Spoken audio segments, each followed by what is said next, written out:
거예요? 빨리 끊고 와서 밥 먹어. 국 식어. 456번. Hai Cinesider, balik lagi di Cineside. Di sini gue bakal ceritain alur cerita series biar kalian nggak usah capek-capek untuk nontonin semua episodenya. Dan kali ini gue bakal lanjutin alur cerita series dari Squid Game season kedua episode 2. Dan tanpa berlama-lama lagi, mari kita mulai alur ceritanya. Episode sebelumnya, Gi-hun kembali ke Seoul dengan tekad membongkar permainan Squid Game. Bersama Kim dan Woo-sok, ia membentuk tim untuk mencari dalang di balik permainan. Hingga akhirnya mereka menemukan pria misterius yang merekrut pemain baru. Namun, saat mencoba menangkapnya, Kim dan Woo-sok justru terjebak, yang kemudian memaksa mereka memainkan Russian Roulette. Dalam permainan mematikan itu, Kim tewas. Sementara itu, Gi-hun akhirnya bertemu dengan Gong. Gong menantangnya bermain Russian Roulette dengan taruhan bisa bertemu pencipta Squid Game. Saat peluang hidupnya tersisa 1:2, Gi-hun akhirnya selamat dan membalikkan keadaan, meninggalkan Gi-hun sebagai pemenang.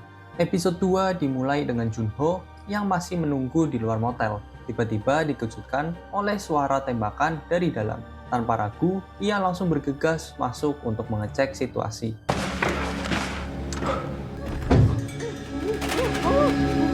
Dengan cepat, Gi-hun menggerogoh saku jas Gong. Pintu kamarnya tiba-tiba dibuka paksa oleh Junho, yang langsung masuk dan mengarahkan pistol ke Gi-hun. Namun sebelum Junho sempat memborgolnya, Woo-sok tiba-tiba masuk dan menghantam kepala Junho dari belakang. Gi-hun yang terkejut langsung membalikkan badan dan menodongkan pistol ke arah Woo-sok. Ia sama sekali tidak mengenalnya. Kemudian ia membuka amplop tali pink yang ada di tangannya.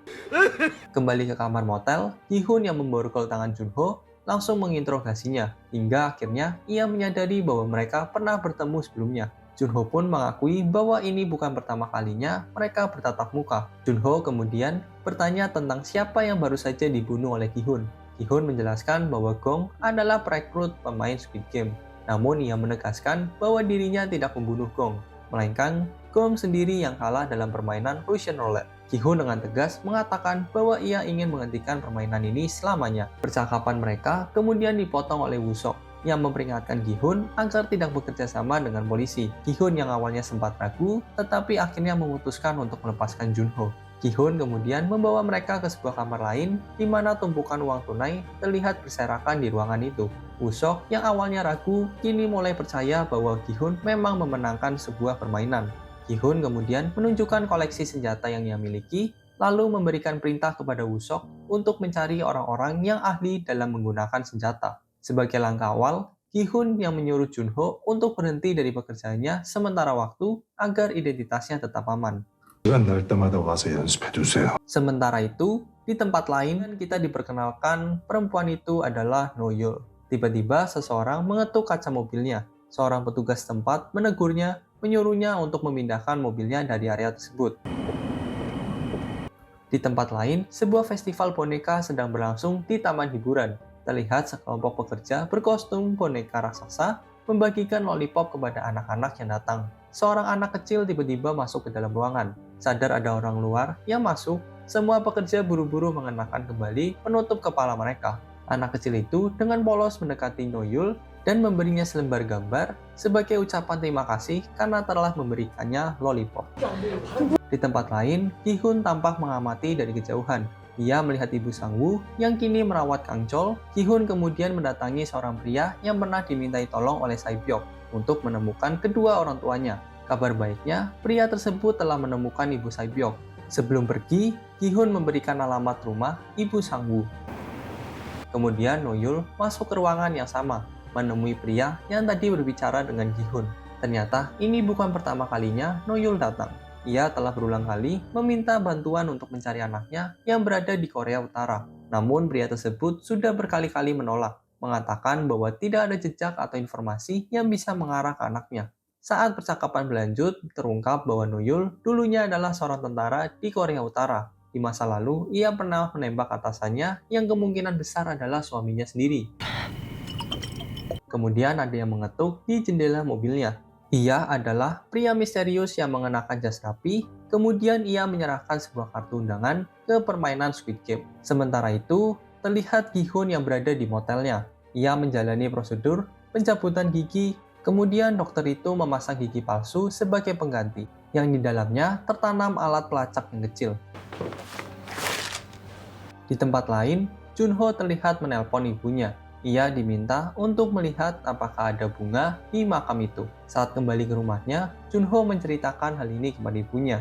Mendengar bahwa In-ho tidak datang ke makam istrinya, ibunya terlihat semakin sedih. Ia mulai menyalahkan dirinya sendiri, berpikir bahwa In-ho mungkin membencinya karena tidak menganggap In-ho sebagai anak kandungnya.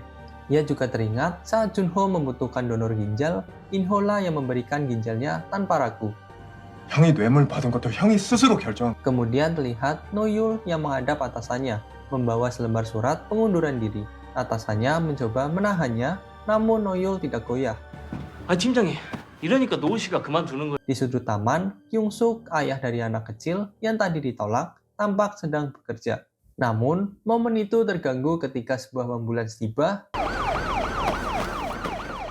Di rumah sakit, Noyul diam-diam masuk ke dalam ruang perawatan.